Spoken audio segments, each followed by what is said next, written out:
Let's let it out.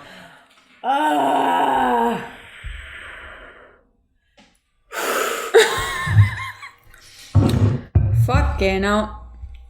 So I'm still trying to perfect that. what? Fucking hell. Well, Will just goes, canal. Isn't it? And his mom does too. Canal. How do you do it? Fucking hell. So you do the whole fuck. I do, but I'm not. Fucking. But you're not northern. I'm not authentically saying it. You're southern. You're a southerner. I'm doing a bit. Poshiest of poshest ones. Thank you for my book, The Cemetery Club. You're Can't wait to read welcome. Yeah, I know. I don't know Doris. where I got it, but My it was grandma's meant name? for you. Yeah, I can't wait to read it. I haven't read a play in ages. Your grandma's name is Doris? Yeah. Apparently she was a real bitch. So here we are, Annabelle. You had your last night in your house. Oh, God. And what a night it was. What a night for the books. It was fireworks, let me tell you. The house didn't let you down, did it? No. It was truly a night to remember. Yeah, got into it with a friend. With a friend I've been living with. We really aired the grievances. Is she your friend? I don't know, to be seen. Do you care to share what happened at all? Sometimes when you live with friends, it doesn't always work out. I've never had it not work out before, personally. I've only ever had one negative experience other than this of living with somebody. And the experience of living with her was lovely. The girl that I had lived with in London. But she did something that was unforgivable. What'd she do? She became friends with this girl that had been fucking my boyfriend, and she was well aware of that, and she saw me go through the breakup.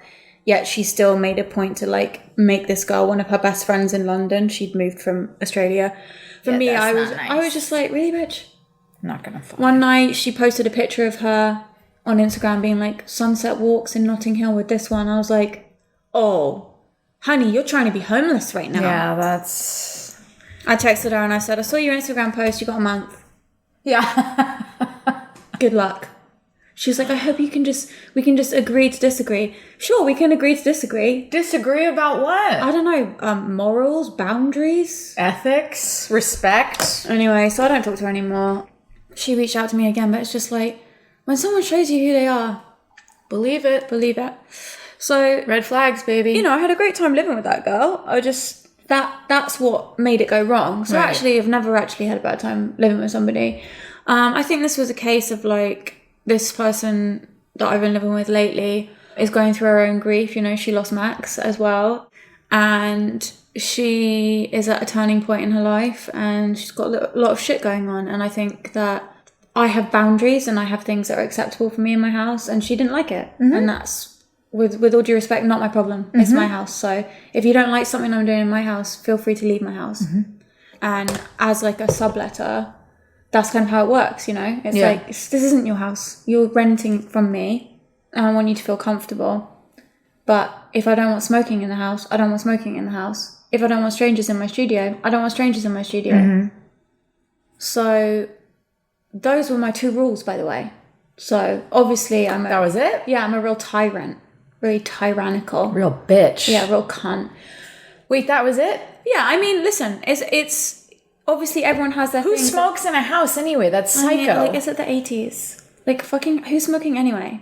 Ew. It's so gross.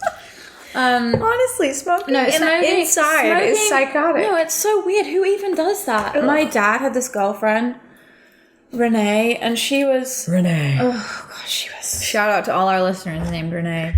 She used to smoke in the house. Everything. It smelled like a goddamn casino in her house. Actually, when I went to Vegas recently... Smelled like Renee. I was like, what was that? It's Renee. I was like, what is that smell reminding me of? And I was like, carpet and cigarette smoke and alcohol. That is Renee. Renee. The tramp. Sorry, Renee. But Sorry, Renee. I'm not really sure you're sorry. a lovely person. Yeah, she's harmless. So your rules were no smoking and no strangers in the music studio, which has fucking valuable equipment down there, including my piano. Exactly. And it's just like, I don't want strangers touching my husband's things. Sorry that's so crazy. You bitch. I know. So what happened last night? Oh, it just all came to a head. Oh God, I've been waiting for it to come to a head for like months. I know, me too. Oh, I was just getting a lot of attitude from her yesterday, and she pushed me and pushed me and pushed me, and it got to the point where I was just like, you want to go? Let's fucking go. So we went, we had it out. I'm a sarcastic bitch. If you say stuff to me like, wow, you're amazing, I'll be like, yeah, I am, thank you. I am actually fucking incredible. And you're welcome that I grace you with my presence. Like, it's not going to insult me. Like I've said, I don't get insulted. If I don't care, then I'm not getting insulted.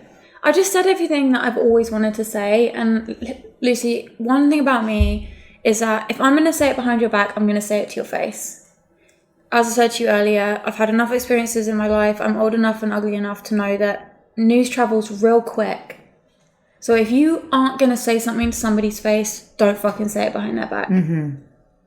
And I've maintained that. Like, I'll let you know what I'm thinking. It's up to you what you do with that. These are my boundaries. It's my house. Sorry that you don't feel that you have autonomy and independence in this house and that there are rules. Yeah, I've got rules. Well, it wasn't only about the rules. I mean, No, I can think of other issues it's that also- have happened where it was, how dare you speak to me this way? Oh, yeah. I'm so stressed. Yeah. She's very stressed. She's got a lot of grief she's dealing with. She's moving. Sorry, did her husband die? Sorry. Here's the point. Let's not add stress to Annabelle's life at this moment in time. What a day to have an attitude. What a day to have a fight. Yeah. And that's why it's my last day in the house, but I don't feel bad about it because I feel that I feel it was a gift to have everything aired out, for everyone to reveal themselves. She said a lot of things about other people that other people have said about me. Yeah, she brought other friends into it, didn't she? And I did as well. Did you bring me into it? No, I didn't bring you into it. And now I need to address those things because some of them I couldn't give a fuck about. Some of them I do. And like with last night, I'd rather just have the chat. You're right. It is a gift because it does give you perspective and truth and you can see what's what. And I think that is a perfect thing to have happened in the house on your last night because it's truly a chapter ending. Mm-hmm. The glue that held a lot of the group together is gone. It's gone. And that's last fine. night sealed that deal. And that's fine. Like, I was willing, where I'm coming from is that the glue's gone, but let's make new glue. That was always my thing, I don't love you because of Max. I love you because I love you. Mm-hmm. And I want to move forward with you in our own dynamic. Other people aren't available for that. And that is totally fine. I'm totally fine with that. Mm-hmm. Just let me know. Don't let resentment build over months and months and months and then act like a cunt to me on the last day of my house. Mm-hmm. It's all fine. At the end of the day, it's all fine. And like that meme that you sent me the other day, if you don't have my phone number to tell me about what your problem is with me, then you don't have a problem with me because you don't fucking know me. If you got a problem with me, call me. Yeah. If you don't have my number, it means you don't know me well enough to have a problem with me. Yeah, exactly. Do you know what I mean? I think there seems to be a lot of chat about, there seems to be a real Chicago, LA divide going on with everything. And quite frankly, and with all due respect, it's absolutely none of my business. You guys do you. Get well soon. I am choosing to live in the truth. I'm choosing to live in my experience. I'm choosing to live in the truth of who Ryan and Max were. The choices that they made together. And that's how I'm moving forward with my life. Yeah. And if you don't want to talk to me on that level, if you don't want to honour who they were, even bits of them that you don't like, even things you don't like, then don't come to me. Because I want them and I love them, warts and all. Max and Ryan. There is nothing you can tell me about my husband I don't already know. Okay? So that's that. That was my last night in my house. And as I drove in yesterday, I was feeling, all kinds of feelings, feeling stressed about dealing with this girl, all of that stuff, feeling stressed about my last day in the house. I drove in past the church in Los Feliz, and on there, how churches put things like their message boards up. It said, "I love LA, Randy Newman." Ryan, Loved that song. Aww. Loved Randy Newman.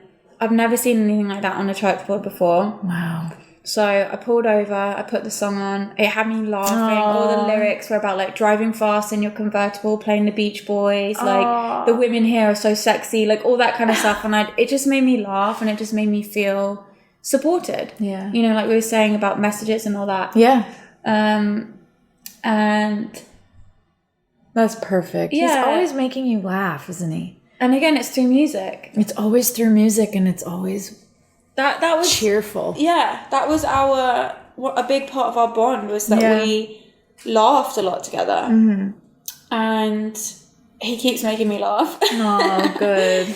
But yeah, you know, you need all the laughter you can get right now. This is a very intense transition, and looking around, I mean, the whole house is bare. Everything's pretty much in boxes. I left our table with our stuff up because for our last for our last podcast, this is the last thing that's gonna get packed away. Oh, we've got our candelabra here with our drippy wax. There's basically a whole layer of dripped wax on this table, and that's the edited version. I threw a load away last night. Oh wow! So I'm gonna come back next week, Monday, Tuesday, I reckon. I'm gonna get myself a hotel room, have a nice evening, do my final bits. Good. By hotel room, do you mean coming to stay with Will and I and letting us cook your dinner? No, but I will have to No. I will come over for dinner, and then I will go back to my lovely hotel room. And I'll go with you. Well, I'm going to have to get my piano out of here next week. I know, I've got to get mine out as well. Oh my God, we have to call the piano mover. I know. What? Did you hear that? Yeah, it's probably just Alec. Alec? It's Alec. Don't worry. Why would he yell out? Oh, I didn't hear someone yell. Alec! What? Did you just yell? No. I heard a voice. Okay, well, as you know, we're being haunted when we do this podcast now, so... Jesus Christ, you guys. I have to tell you. I mean, you may have seen on our Instagram stories, but last week when we did the Spookyville episode, there was so much conversation going on in the background of our recording. It was women. I have the footage. It was women. And I thought that it was someone in Annabel's house. There was no one home at either of our houses. I can't hear what they were saying, but I had to edit so much background noise out of there. And then it sounded like the microphones were being bumped and banged the whole time, but they weren't. They were just still on the tape. Anyway, I just heard a voice. Sorry. Don't know what that was. Woo! It's a lot. So, she's taking a plastic butter knife and stabbing herself in the throat. Just give me the knife. So... Oh, also, by the way, I caught COVID.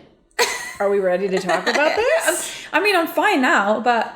Okay. But, yeah, that's Guys, you heard it. That's the noises in the Why background. don't you say it again? Because you kind of mumbled it. No, I didn't. What happened last week? Well, last week I had COVID. Well, it was more than just last week. I had it before then, so I just didn't know. Amazing. I thought I had allergies, and then I was eating a popsicle on the couch, and I was like... And you're like, this tastes like cardboard. Oh my God. And then I kept testing things to see if I could smell them. And then I had COVID. So then I had to quarantine, do the whole thing. And yeah, it's all good. Wow. Yeah. So you had COVID. Yeah. And the smell and the taste going away. Was the weirdest thing. I wouldn't have known that I was ill. I thought I had allergies, honestly. Mm-hmm. And then when that happened, I was like, oh, fuck. So I tested thinking like, oh, maybe it's just I've got stuffed up nose because I was stuffed up. And then that went away and I still had no smell or taste. And that was the weirdest thing about the whole thing. And also the mental element of it. The stress of having COVID for me was worse than having COVID. The cold I had a few weeks ago was so much worse. Mm. But obviously because I do have asthma, I was like, am I going to wake up tomorrow and just be like, I can't breathe or whatever? But it was all fine. Well, do you think that part of that stress is all the fear that we've been fed by the news? 100%. I was questioning my body. Yeah. I knew in my body, I felt strong. That you were I was okay. getting through it. I was feeling better every day. Right.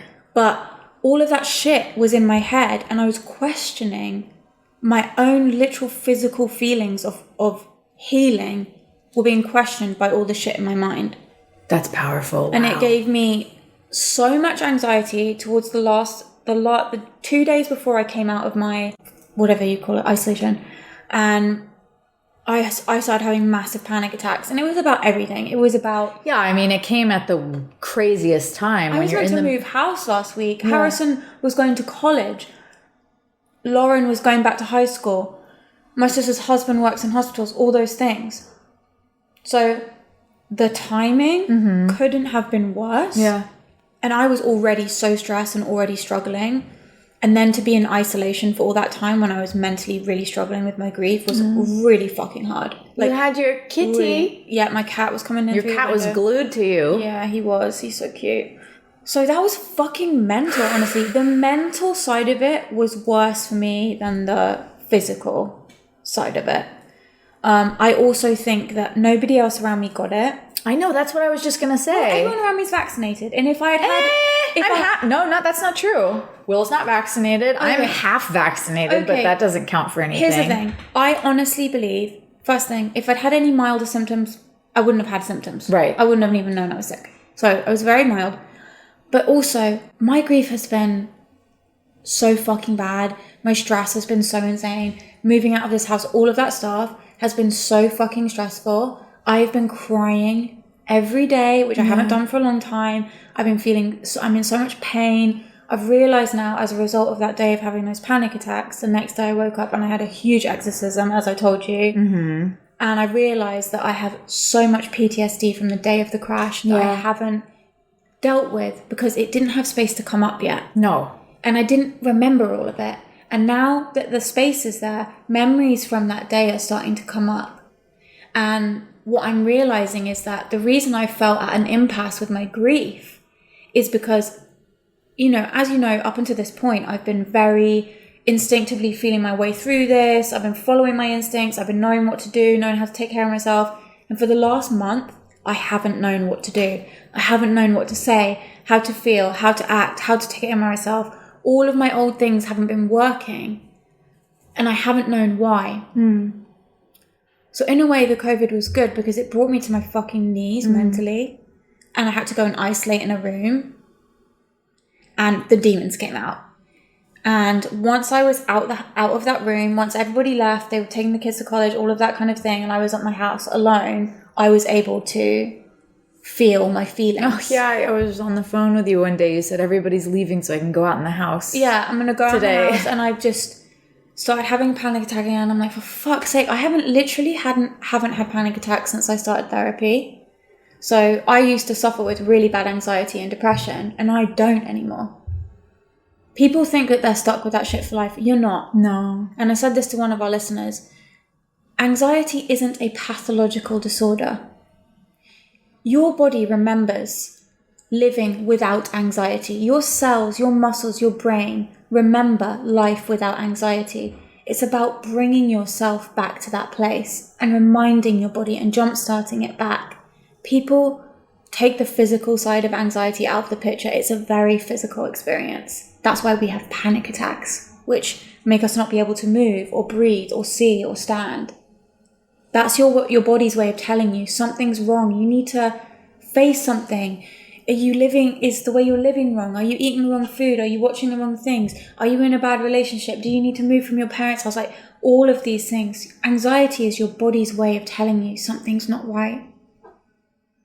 And if you can, a big part of it is your nervous system.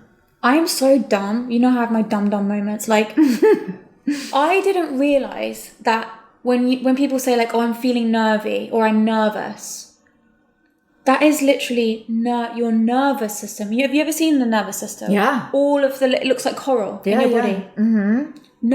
Nervy comes from your nervous system being overstimulated.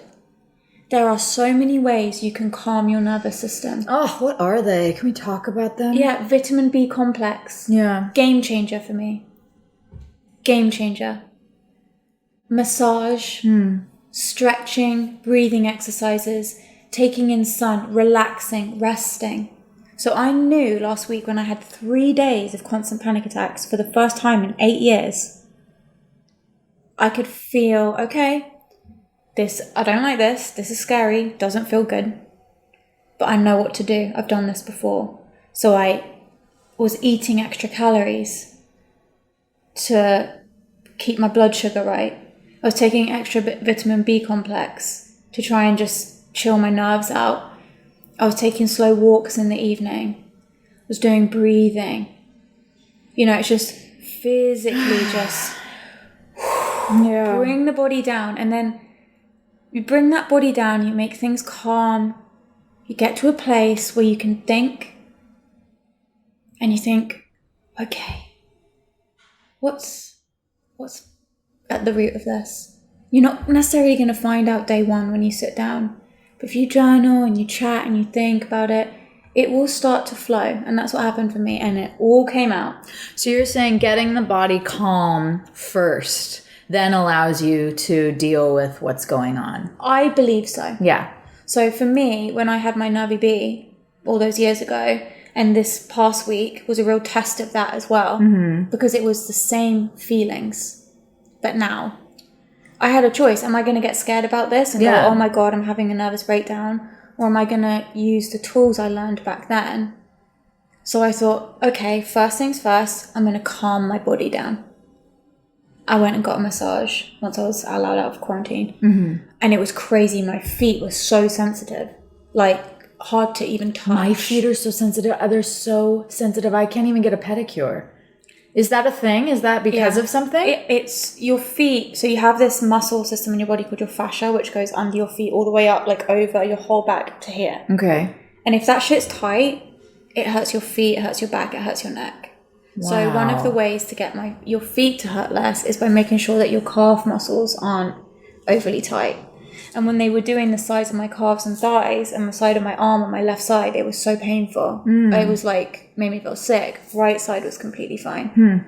Left side's my heart. My chest was hurting. I couldn't catch my breath, which then I was like, is it the COVID? And I was like, no, I can breathe just fine. It's totally emotional. I'm having a very emotional reaction. So I strongly believe if you can bring your physical self into a place of comfort, calm, stability. Food is a big part of that. I never feel more anxious than when I'm underfed. I'll go into anxiety real quick. And you go from there and you start feeling good physically a bit more, and then you start introducing the idea of, okay, let me think about my relationship with my mum. All right, it's not that.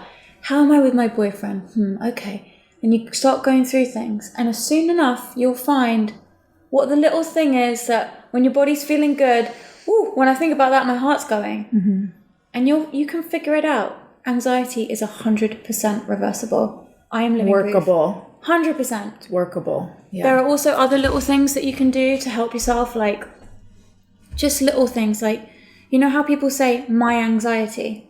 Yeah. Really, really negative pattern. To own it like that? Yeah, it's not of you. It doesn't belong to you. It's not a part of you. It's not an arm or a leg. It's not like my eyes or my nose. It is, I am experiencing anxiety. And just that mental division of it being separate from you is so powerful. Because if it's my anxiety, it's like, it's in me, it's on me, it's around me. Yeah, I think of that when I talk about the stalker. Yeah.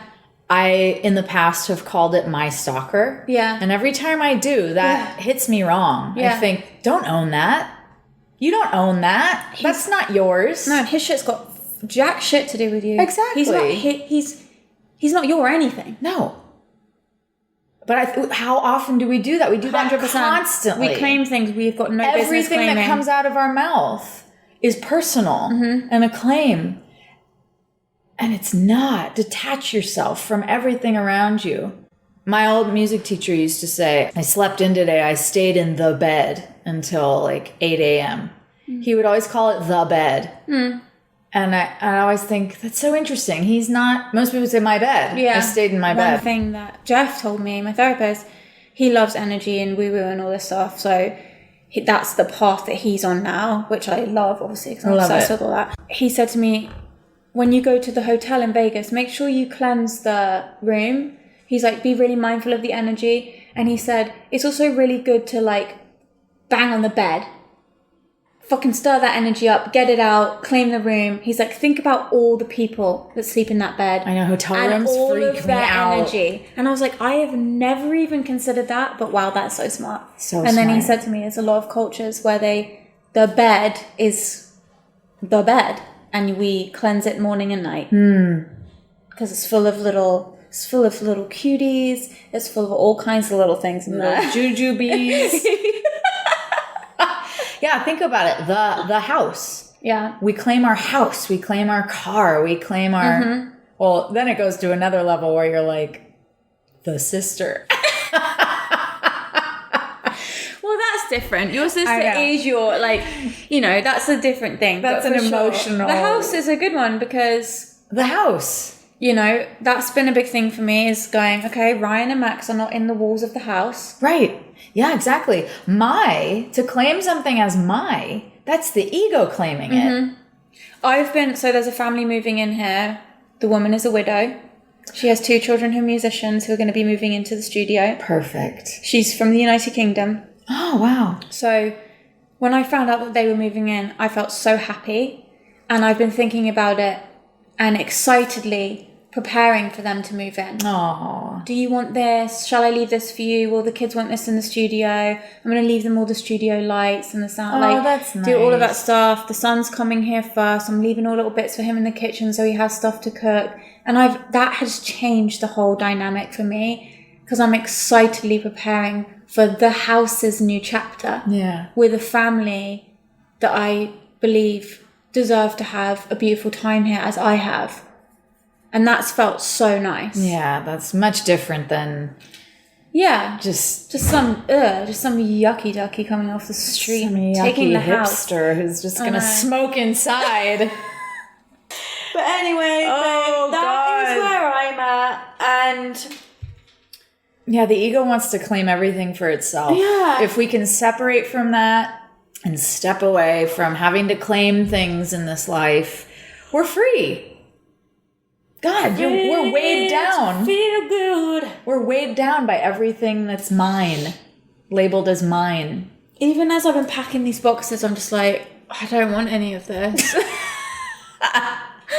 And that's a really weird thing is like, I'm getting a storage unit and I'm putting boxes with like other little boxes in it. That you don't For even want. what? But then I'm also really mindful of when I cleaned my dad's house out. I felt the same way and I got rid of stuff and then I regretted it. So I'm going to give myself more time. Yeah. Oh, I got my grandpa's things this week. Oh, God. Yeah, I got 2 big You boxes. got your china and all that? I had brought that with me on the plane.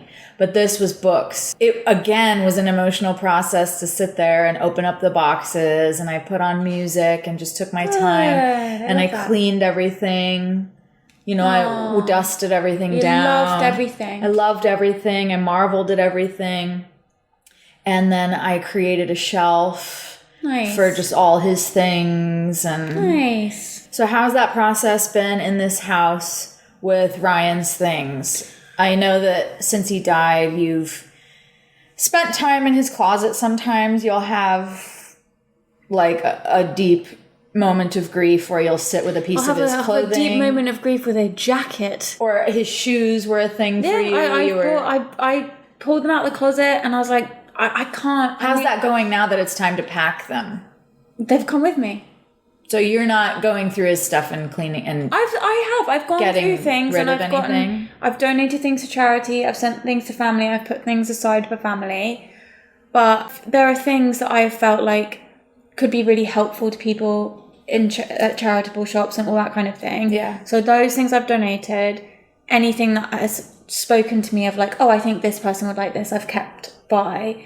But then there are things like, you know, I packed his wash kit and his razor and his shoes and all in his jackets and everything and put them in with my things, bathroom box and our winter coats and all those things. It's just because I just want to. Exactly. I want to. I want to bring them with me. Yeah. And maybe one day I won't, but for now I do. And it was weird last night. I put some of his trainers away, his sneakers, and I turned them upside down in the box.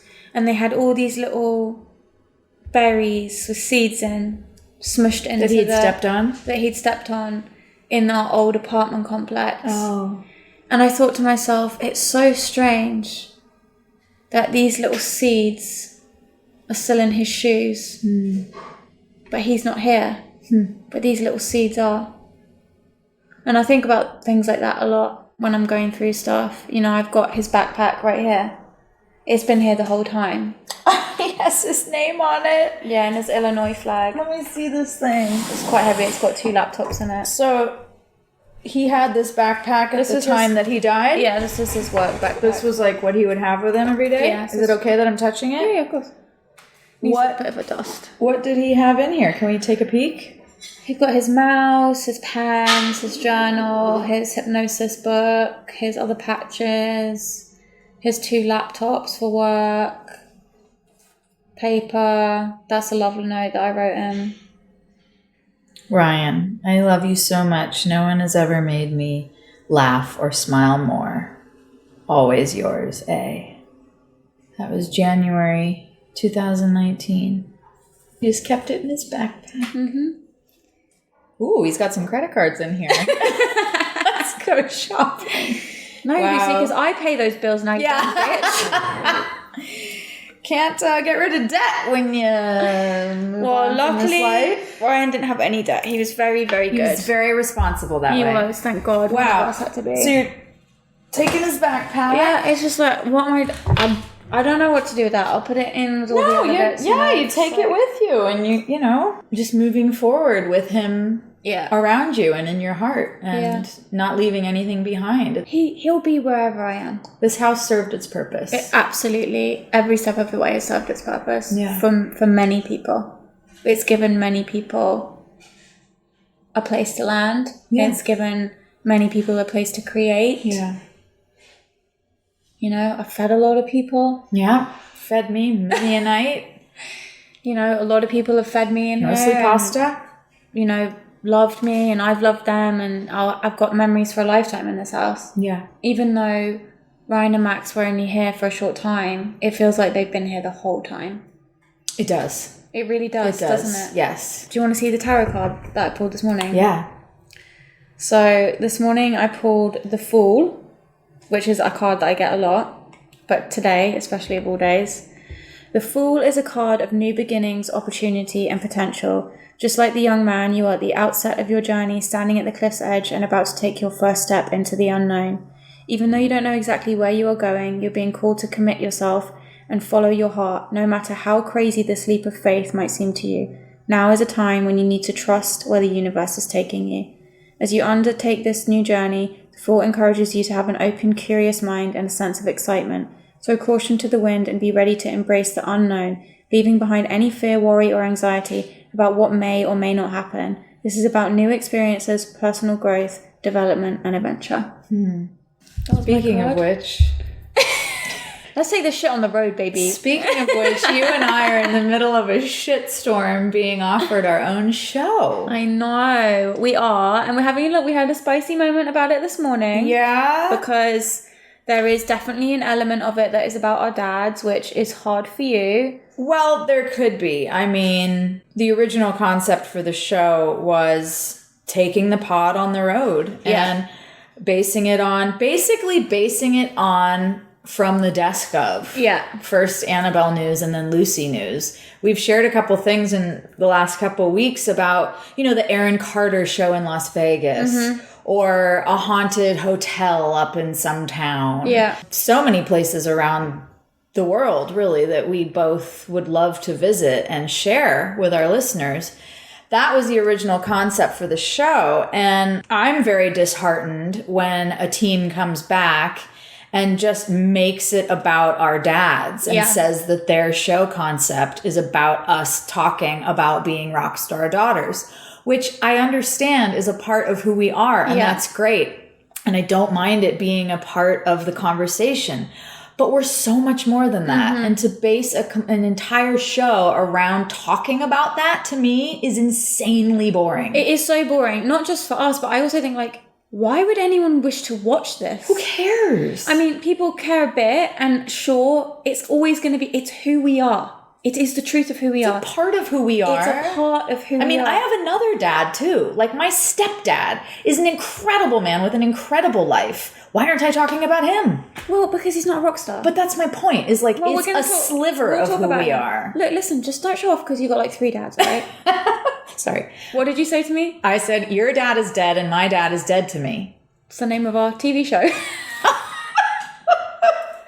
But that's the thing, and I back you. Listen, I said to you this morning, I know that shit gets your back up, and listen, you and I have been offered We have been offered this show 100,000 times in 100 different ways.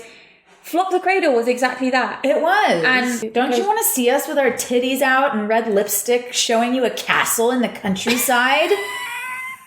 I mean, Jesus, that's hot TV. Speaking of my tits, you know how they've been really big? Yeah, Well, they're still big. Something really sad's happened. They're lopsided? Yeah. One's deflating. The nips are starting to go down. Cockeyed. No, fucking hell.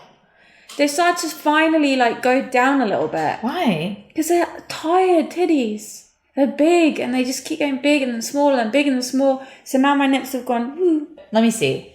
Absolutely not. I just need to take time to adjust to the new look. Don't they have a surgery for that? Which I won't be doing. Cockeyed nips? Oh, cockeyed nip. That's going to be my new name in your phone. Old cockeyed nips. Cockeyed. But anyway. Anyway, you were saying you stand behind me or something.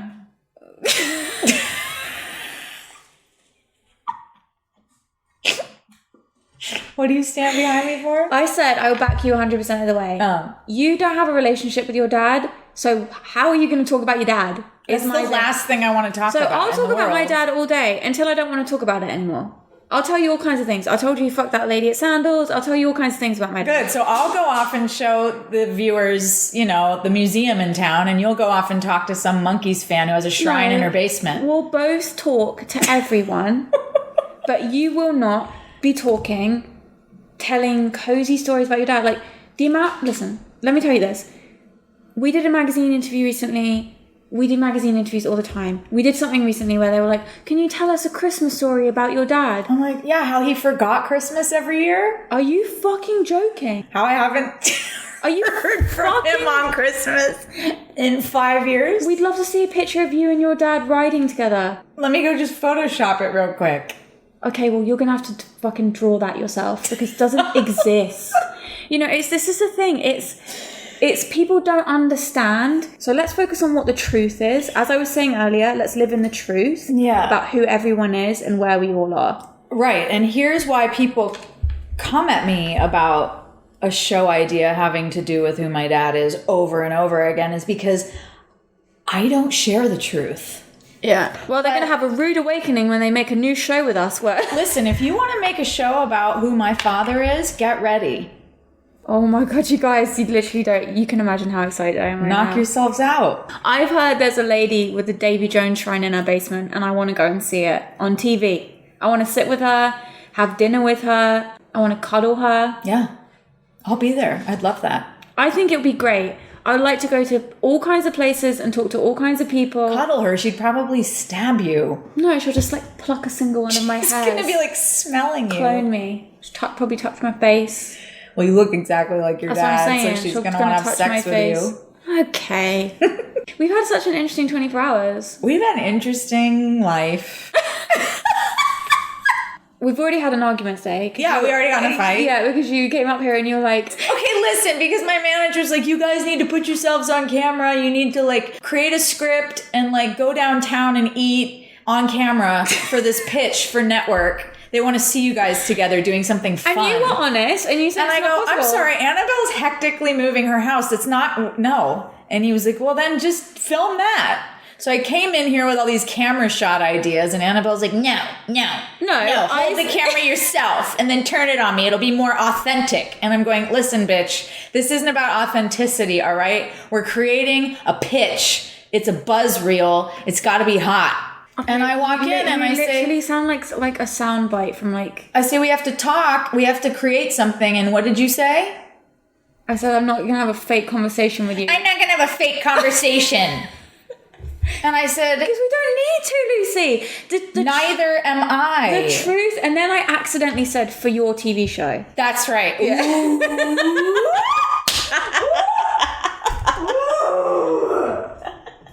I didn't mean it. You can't.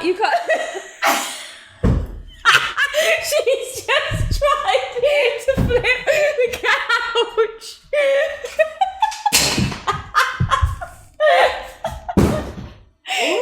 You're just gonna hurt yourself, you stupid. My TV show. Like, I want to do this. Okay, listen, I didn't mean it to not like that. You can't hold me against Oh, you meant it like that. I know exactly how you meant it. I meant your pitch. Ooh, my pitch? Yes. This isn't my pitch. I'm not doing this for my health. No, it is your pitch because you're in control of it. I don't understand how pitches work. So it is your pitch. For both of us. Exactly, but it's your pitch. You little cunt. We're going to have a great time on this show together. Don't you touch my sad nipple. Come here, lopsided McGee. Ow!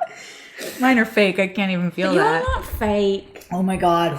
Well, our conversation is, apparently. Well, I didn't mean it how it came Every out. conversation we've ever had has been fake. What? No. Oh, you've been being truthful this whole time? Okay. I want to do the show. You're the one that doesn't. We're sending that, what you guys just heard, we're sending that to the network, for them to see what just happened. Because Yes. I wish I'd see in your face when you tried to lift that couch. That's the most exercise you've had in about 15 years. I watching know. you hop around that room. I know, I haven't gone to hot yoga in like a month. Still paying for it though. Why do we do that? I don't. Ryan Brady trained me out of all that. God. Okay, listen. Look, the point is Listen, that the point is we're coming soon to a television screen near you, we're doing a fucking show. We're taking the show on the road. We were meant to be on Flop the Cradle together. Well, now we are going to be appearing together on television. Yeah. I want to go to a haunted house. I want to see a weird monkey shrine. I want to go to that eagle statue. In Winslow, Arizona. I want to do stuff. I will be showing our audience exciting things. Okay, well, I'm taking them to the statue then. And Yeah, you're you coming. can take... You're fucking coming. Just shut up if you were in this for me. I'll just be in the back of the shot just eating french fries. I think it's going to be good for you. You're going to have a lot of mental breakdowns. I'm going to have to hold you. You're going to deal with some issues. I'm going to have a lot of mental breakdowns. I want to go and like have dinner with like Nazis and shit. Yeah. And be like, what's the deal? Yeah. I want to Louis through my way through the... I told you, I want you to pitch me as Louis Theroux meets Nicole Richie. And you said, does that mean I'm Paris? And I said, no, you're Paris's mum. So it's Louis and Kathy. That's the name of Now our show. that would be a good show. They would have no idea what either of them were saying. You don't watch Housewives, so you don't know, but I don't watch the Nicole Richie show either. Somebody said hunky dory, and Kathy came in and went, oh, who's hunky dory? She thought it was a person. That's a good travel name. So anyway, listen. Anyway, the point is, I'm not doing a show about my dad, okay? Just glad we had this. Yes, she is. No, I'm not. Yeah, it's not going to be about our dads. It's going to be about us, but also about our dads, because they're our dads. Listen, if you want to make a show about my dad, you're going to work in my stepdad also. That's all I have to say. We're going to work in your stepdad. We're going to work in Smokey. I don't have any dads. You can borrow mine. I've got enough dads for both of us. I'll take... You have Jim Dad. And Smokey. And have Smokey. I'll have Joe. Joseph? Yeah. I'm going to call him Joseph because he's in a lot of trouble. He isn't.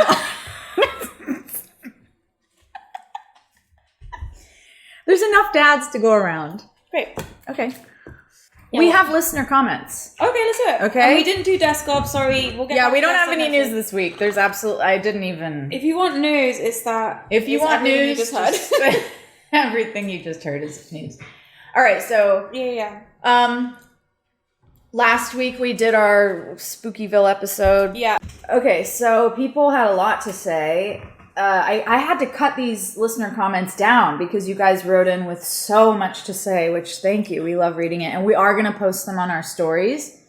Yeah, we're going to post your stories of your own hauntings. Yeah, your spooky shit. We're going to do a little spooky post. Yeah. So Soph.Lud says, just wanted to write in to say I absolutely loved this week's episode. It might not have been the smartest thing for me to listen to it at 1 a.m, but it was definitely worth it. Yeah, girl. Yes, girl. April Diamond, 28, says, thank you, ladies, for sharing your paranormal and weird experiences this week. I love hearing things like this. Well, people love it. There's plenty more where that came from. Yeah, there is. Glamour PhD said, this episode was fascinating and truly resonated. Glamour PhD, what a great handle. Great handle. Abigail, on fire. I was listening to the Spookyville episode, laying on my bed on my side. Freaked me out. I had to roll onto my back so I could see all around me, and I yelled, go away! Like you girls do in the stories in this episode. And I was definitely spooky as fuck. My heart was racing. Loved it. Oh, yeah, because I said I yell at spirits when I get scared. Yeah. Wow. You just go. Lucy just goes straight to anger. Go away! Fuck you! Do you know what's so much easier to feel than pain, Lucy? Thank you, Annabel, for psychoanalyzing me to death. Oh my God. How's your therapy going? Are we done yet? How's your therapy We've going? been recording for an hour. My therapy's going great. Me and Jody are just taking over the world one session at a time. Good. Yeah. Love her. Good. I love that. She used to be in the music industry, which I didn't know if that would be a hindrance when I first started working with her. But it's really great because she knows the people I'm talking about and I don't have to explain it. Because there are, for those of you that don't know, because why would you fucking know, there are therapists who specialize in all different things, not just like eating disorders or grief or trauma, but also different worlds like music industry, acting industry, corporate, all of those things. And they are people generally who are from those backgrounds who then retrain as therapists and then help people who are struggling. She worked as a record exec for like 15 years. Yeah. And then quit the business and got her license, and now she works with musicians. I love that. But when I was looking for a therapist, my question to them was if they specialized in narcissistic abuse recovery. So she did. Yeah, because she's been in the music industry, so she knows. Yeah. Listen, let me finish this by saying this, okay? Let's finish the episode with this. Okay. I said to you, do you know what's easier than pain? Anger. And the reason I said that to you is because in my therapy session this morning, which was great timing because I really needed that therapy session this morning. If it wasn't booked in, it was about to be emergency booked in. Yeah. I did my rant, and he said to me, you need to be angry about everything that you've heard and everything you've experienced in the last 24 hours. He said, and now I want you to connect with the softness. And the softness means that you have to feel the pain. And I want you to go inside, because I was sitting in my car, I want you to go inside, and I want you to spend some time in the house and feel what you need to feel. And I started my energy calmed down. And he said, there you go. He said, I can feel the softness. I want you to stay with that. So. Perfect ending. Stay with the softness. Even when a bitch is trying to press you. Yeah. Stay soft, everyone. Stay soft. Love you. Hate New York City. It's cold and it's damp. And all the people dressed like monkeys. Let's leave Chicago to the Eskimos. That town's a little bit too rugged for you and me, you bad girl.